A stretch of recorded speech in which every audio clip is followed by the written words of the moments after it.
Congresso Nacional aprovou a Lei Geral de Proteção de Dados em 2018 para proteger informações pessoais dos cidadãos, como, por exemplo, nome, endereço, e-mail e números de documentos. Essas regras deveriam ter entrado em vigor agora, em abril de 2020, mas uma série de impasses políticos acabou adiando a sanção do projeto.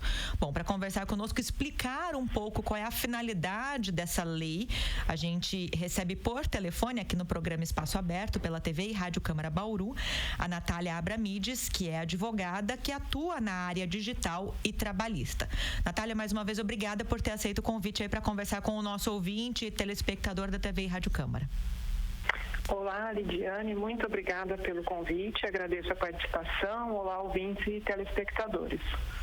Natália, essa legislação, ela regula os limites para as empresas que acabam utilizando informações pessoais dos seus usuários, né? Seja quando eles fazem cadastros em sites, navegam por redes sociais, fazem compras, vendas de produtos em ambiente virtual. Até hoje, como isso é regulado? Olha, Lidiane, então, a lei, ela na verdade, ela não cria, né, o direito à proteção dos dados, à privacidade e à intimidade. Isso é algo que já está previsto na nossa legislação, tanto na Constituição Federal quanto no Código Civil. Né? Mas, em razão do aumento de utilização de dados na internet, né, acabou surgindo a necessidade de regular isso de forma mais rigorosa. Então, quando a gente fala aí em tratamento de dados, a gente está falando do tratamento de dados de todas as pessoas físicas, não somente necessariamente consumidores. Por exemplo, uma empresa que talvez nem atue comercializando seus produtos para pessoas físicas, mas ela tem funcionários, ela também está lidando com os dados ali dos funcionários dela. Então, toda pessoa que realize tratamento, né? E o que é tratamento? É a coleta, a análise de dados pessoais, ela vai estar sujeita a essa legislação. E aí, a Lei Geral de Proteção de Dados, ela traz algumas diretrizes mais específicas, né, para tratar desse dado desde o momento que ele entra para o tratamento, que ele é coletado, até o final, até a exclusão desse dado, né, do agente de tratamento. Alguns especialistas apontam aí para fins comparativos que a Lei Geral de Proteção de Dados é uma espécie de código de defesa do consumidor para essas informações pessoais. Como é que surgiu a necessidade da criação desse dispositivo? Bom, na realidade, o que acontece é que a proteção de dados pessoais é um assunto necessário que mundialmente vem ganhando muita relevância justamente por conta da utilização da internet e do fluxo cada vez maior de informações, né, que a gente tem na rede. Então, o Brasil, ele estava, na realidade, em desconformidade com os outros países. Já estava sendo cobrado, né, para implantar uma legislação específica sobre esse assunto. Então, com a aprovação na Europa da lei deles, da União Europeia, sobre esse tema, começou a ficar cada vez mais necessário que o Brasil também se adequasse, até por questões de comércio internacional, né?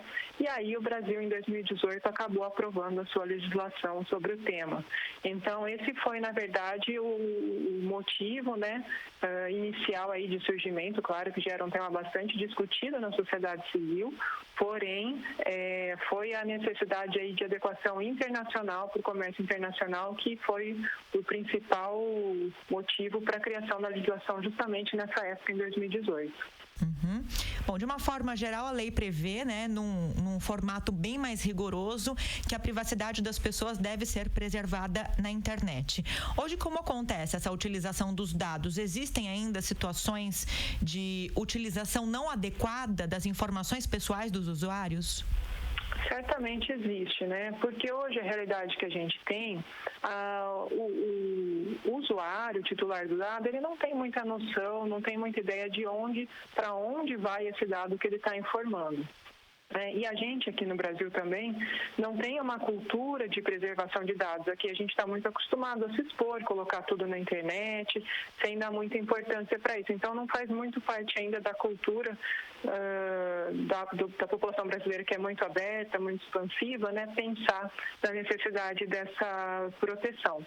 Então, quando a gente, por exemplo, para falar de situações mais comuns no dia a dia, baixa um aplicativo ou, né, está fazendo uma determinada navegação na internet, a gente acaba consentindo em fornecer todos os nossos dados para poder utilizar aquela funcionalidade. Claro que a gente sabe que hoje também, se a gente não der essa permissão integral, a gente não vai conseguir usar e a gente acaba fornecendo essa permissão integral.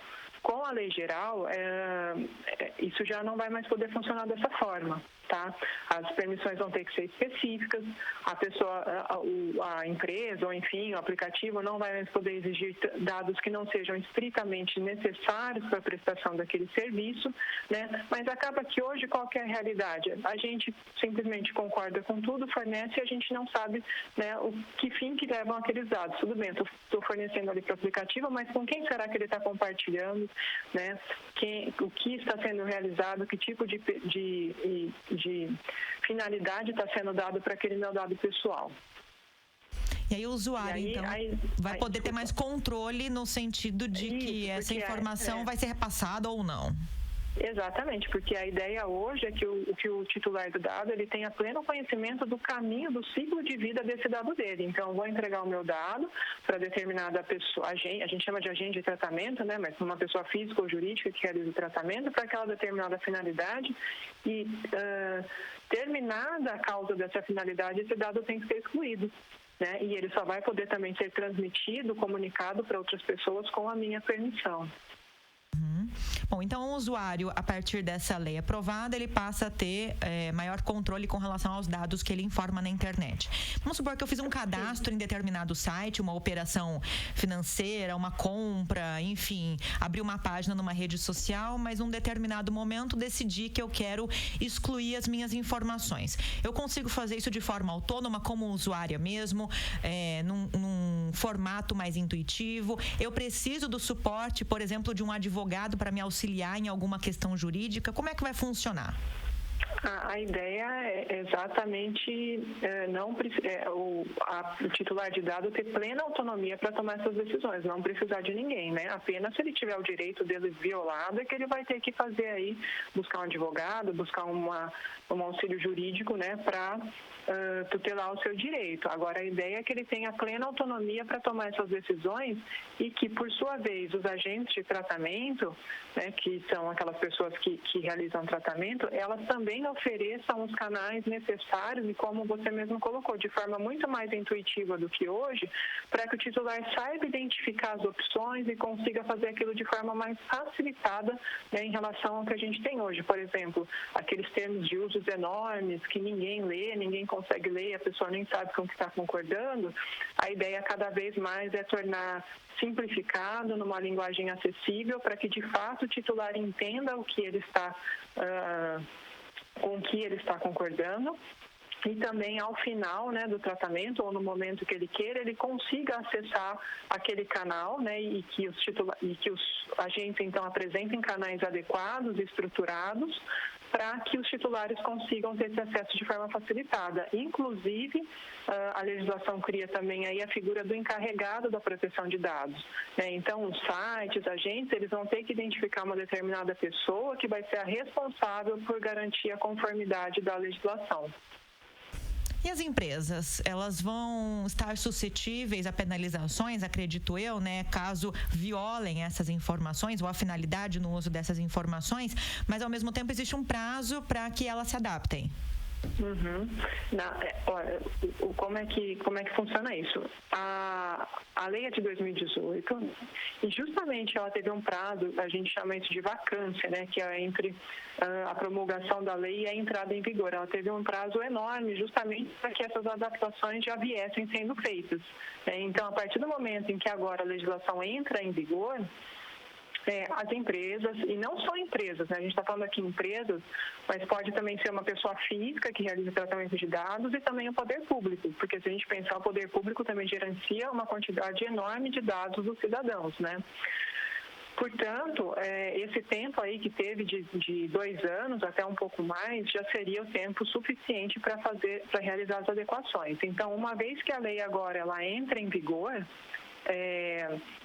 as empresas e outros agentes de tratamento já têm que estar adequados, né? A única situação aí que acontece, o que vai ter um adiamento, é que as sanções administrativas ficaram realmente prorrogadas para o ano que vem, para agosto do ano, né, para 2021, tá? Então, as sanções administrativas, elas só vão poder ser aplicadas no ano que vem, mas isso não impede, desde logo, que os próprios titulares dos dados já exerçam seus direitos, caso eles entendam violados, né, eles possam pleitear, inclusive, judicialmente. Ô, Natália, esse modelo aprovado aqui no Brasil, da Lei Geral de Proteção de Dados, ele é bem parecido com o modelo que foi implementado pelos países europeus. Existe um olhar de alguns especialistas, né, de que o Brasil passa nesse momento com a aprovação e a expectativa da sanção dessa nova legislação, que coloque o Brasil numa posição um pouco mais favorável nesse movimento de fluxo internacional de dados, e aí a gente pode até ampliar um pouco o nosso olhar, né, pensar numa inteligência artificial, esses movimentos pela inovação, enfim, né, são olhares e movimentos para o futuro mesmo, quando a gente fala em tecnologia. Mas na prática, quando a gente pensa na vida do cidadão comum, o que é que muda? Mesmo que num longo prazo. O que muda, né, como a gente comentou, é que esse cidadão ele vai passar a ter mais acesso e ele deve ter meios facilitados para controlar o fluxo de dados que ele fornece. Tá? Essa é a ideia, fornecer a esse titular de dado o poder de determinar se ele quer consentir ou não com o tratamento de dados que está sendo realizado. Eu estou dando muita ênfase aqui no consentimento, mas acho importante falar que o consentimento é uma das bases legais para tratamento, tá? Então, nem todas as situações o consentimento vai ser exigido. Então, situações, casos de saúde, tá? Outras situações a gente tem que obrigações legais, tá? Eu não vou poder nesse caso, ou aliás, eu não vou precisar exigir o consentimento. Vamos pensar o seguinte: eu tive um funcionário na minha empresa, né, e ele foi desligado, e a gente sabe aí que existe o prazo de 2 anos para entrar com a reclamação trabalhista. E ele vem na minha empresa e fala: olha, eu quero que vocês excluam os meus dados porque eu não faço mais parte dessa empresa, mas por obrigação legal, né, eu tenho a obrigação de guardar esses dados pelo menos pelo prazo necessário, caso ele venha entrar com uma ação. Então, o exercício do consentimento, ele não é totalmente absoluto, porque a gente tem outras, né, a LGPD, a lei geral, ela não prevalece sobre outras legislações, ela deve ser entendida aí em conjunto e de forma sistemática com as outras leis que a gente tem. Então, em alguns casos, vai prevalecer as obrigações legais, no caso da manutenção de dados pessoais, né? Porém, em outras, o consentimento vai ser importante. E aí, o que muda para esse titular? A facilidade, tanto de entender por que ele está dando esse consentimento, quanto de poder retirar a qualquer momento, se for o caso. Uma última questão ainda contemplada por essa legislação, né, que ela prevê a criação de um dispositivo que é um órgão fiscalizador, é a criação da Autoridade Nacional de Proteção de Dados. Segundo o projeto aprovado pelo Congresso, a indicação dos membros seria política, mas teria a prerrogativa de perfil técnico desses membros. Essa estrutura também existe nos outros países, nos países europeus, por exemplo, e por que é importante a sua criação? Sim, essa estrutura ela existe, né?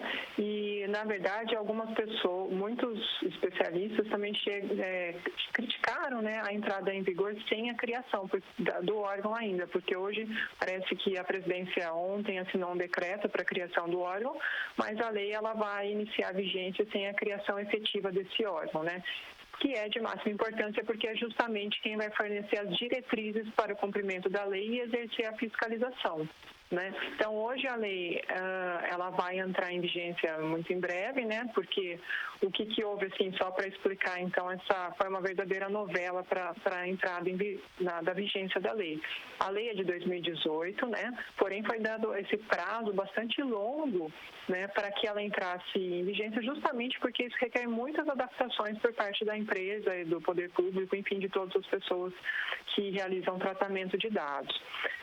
Nesse meio do caminho aconteceram algumas prorrogações, de certa forma por interesse mesmo, né, de alguns setores da economia que precisavam fazer grandes adaptações para se adequar à lei, e aí veio a pandemia e ainda teve a medida provisória que prorrogou ainda mais a entrada em vigor da lei.